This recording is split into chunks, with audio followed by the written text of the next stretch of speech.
Come to Helmuth Ford, home of the lifetime powertrain warranty. Hi, this is Stacy from Shuttler Insurance Services. Come see me on the east side of the square in Sigourney for all your insurance needs. The first annual Southeast Iowa Anglers Club Banquet is this Saturday, September 27th at the National Guard Armory at 2660 Highway 63, Oskaloosa. Doors open to the public at 4 p.m. The meal begins at 6 p.m. There will be games, door prizes, raffles, and the auction will follow. Southeast Iowa Anglers Club is dedicated to the conservation of fish habitat in local lakes and ponds in the effort to educate youth and adults on fish species, fishing equipment, and techniques. For more information, look up Southeast Iowa Anglers Club on Facebook. Steve Shuttler Media once again proudly presents Pekin High School football live video streams each Friday night this fall, with home and away games and the playoffs. Tune in Friday nights for Pekin High School football right here on Steve Shuttler Media, Facebook, and YouTube.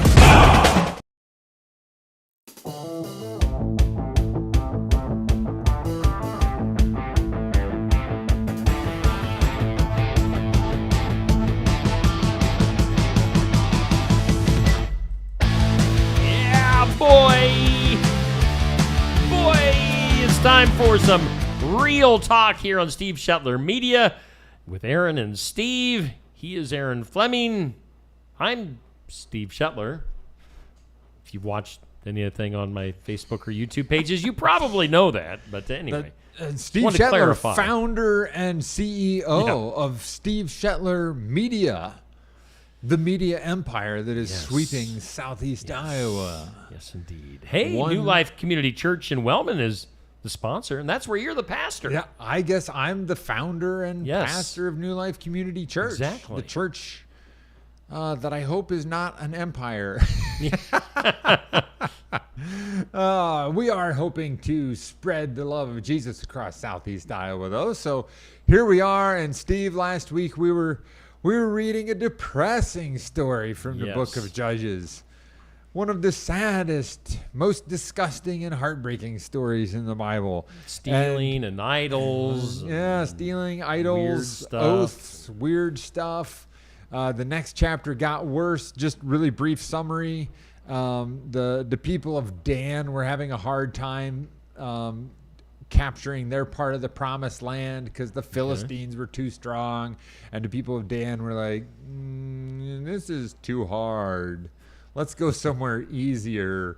And so on their way to an easier place, which the young men and I have been talking about too, like there's areas of life where we know that we need to be stepping forward, but when we run into discomfort, it's just so much easier to play video games or doom scroll or whatever. But when the people of God don't lean into their calling and take the land that they're supposed to, then we end up trying to go to easier places. And the men of Dan were going to an easier place, and they found Micah and his idols and his priest, and they were like, hey, priest, wouldn't it be a lot cooler if you were our priest for a whole tribe instead of, like, we could give you a raise and a promotion and a bigger church? And so, of course, he ditched Micah in a New York minute and went up north where they established a pagan shrine, which was still going by the time Jesus came around.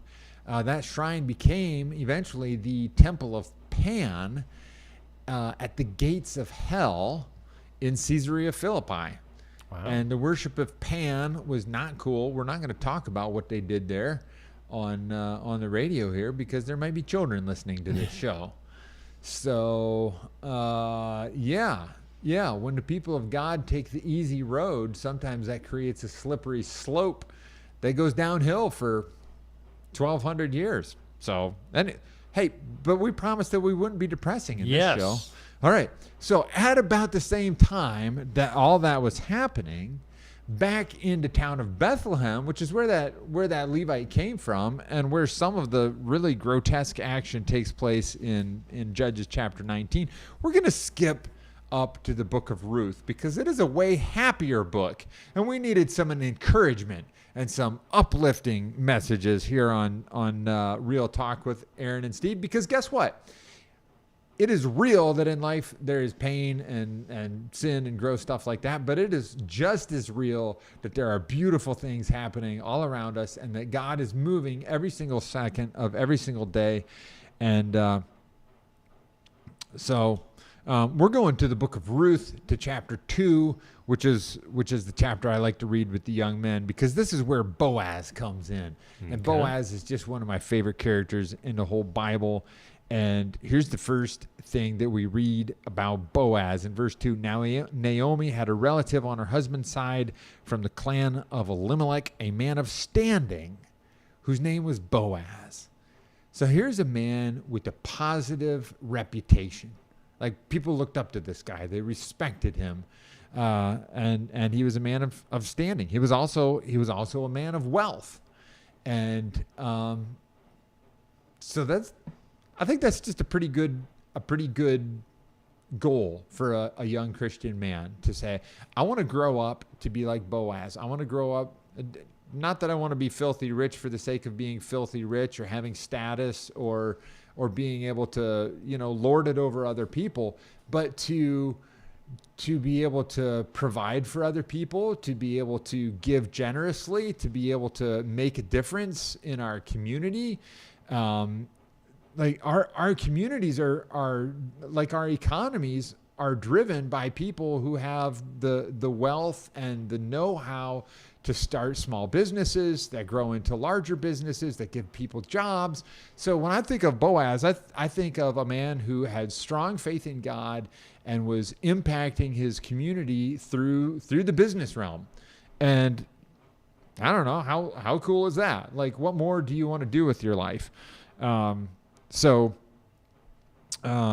Here's some things that we learn about Boaz, skipping down to verse 4. Just then Boaz arrived from Bethlehem and greeted the harvesters by saying, "The Lord be with you."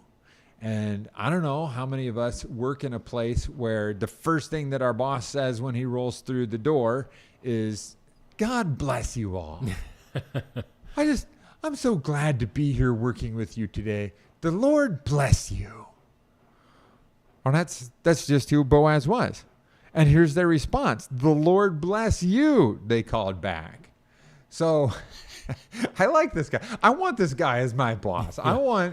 There's something going on here where he blesses his employees and they feel it. And so they call back to him, "No, the Lord bless you." And how many of us, I don't know, Steve, is that the kind of boss? Well, you're your own boss now. but wouldn't I you walk in every morning and I'm like, God, I look in the mirror and I say, "God bless you." I think that's a joke, but maybe you ought to do that. What was that guy on Saturday Night Live back in the day? I like me. Stuart Smalley, Yes, right? yes. Yeah. I'm good enough. Yeah. I'm smart enough, and doggone it, people like me. Seriously though, why do that was a big joke. That was great. His special when Michael Jordan was on. We're really dating ourselves here, aren't we? But Michael Jordan was on, and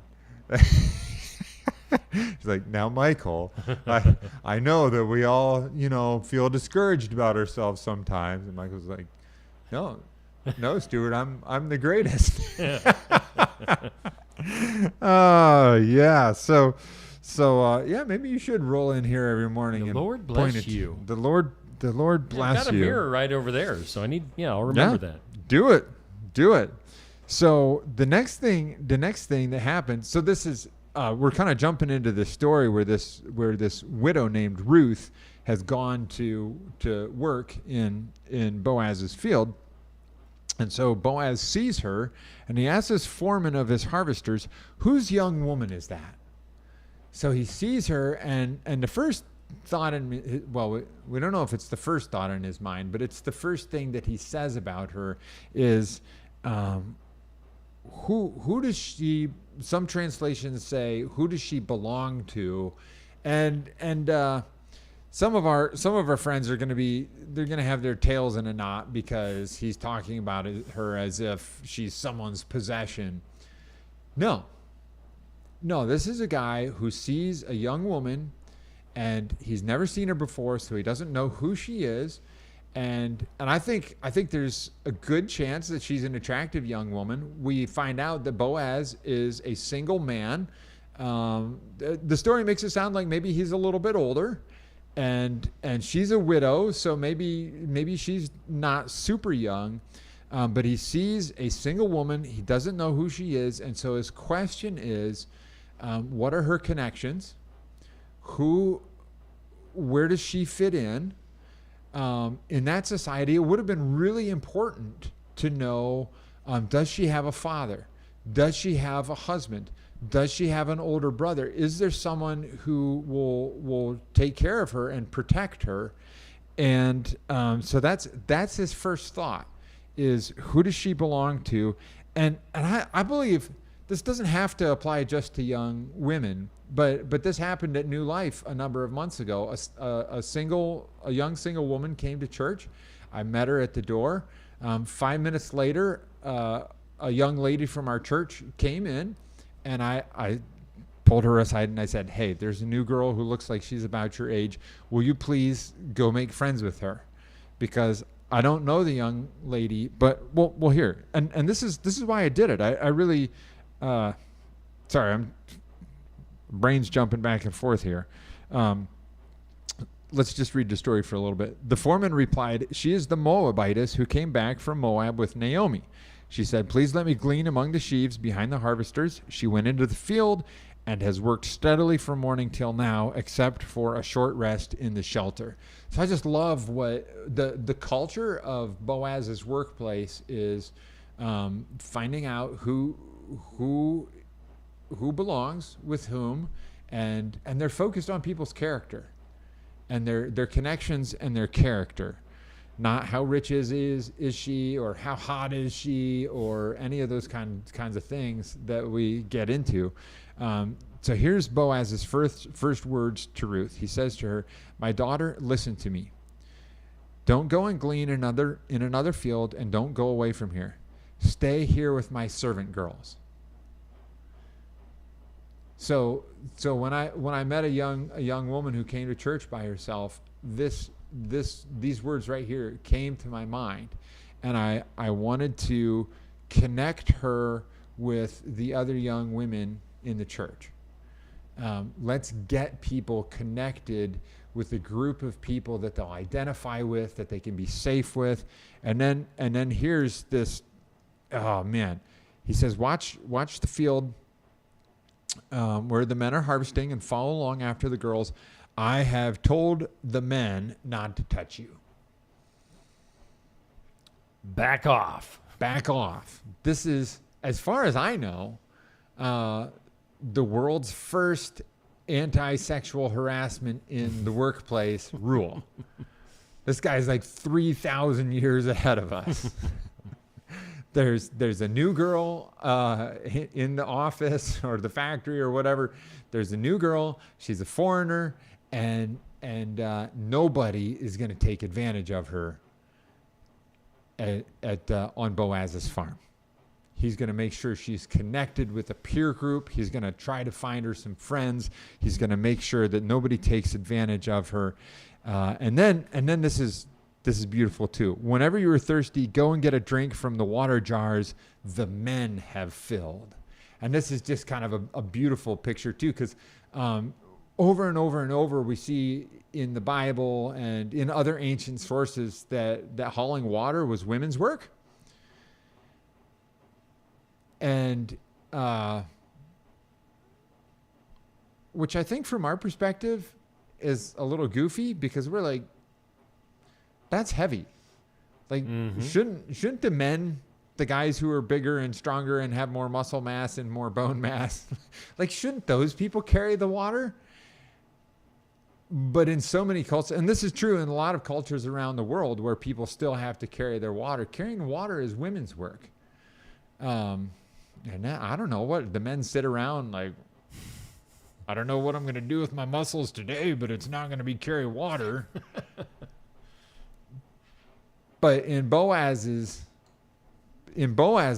farm, he tells the young men, hey, respect you guys go fill the water jars and let the women drink from your water jar. So there's just some things that jump out at me that make me love Boaz. And I tell my young men, hey, let's read this. Let's study this. Let's be like this guy.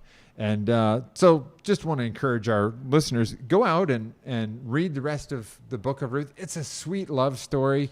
It's got a happy ending. It's a great palate cleanser. After you read the book of Judges, you come away really depressed about the world and stuff. And then God puts the book of Ruth in there. And it's kind of, there are good things going on in the world too. Yep. So take that, my friends, run with it.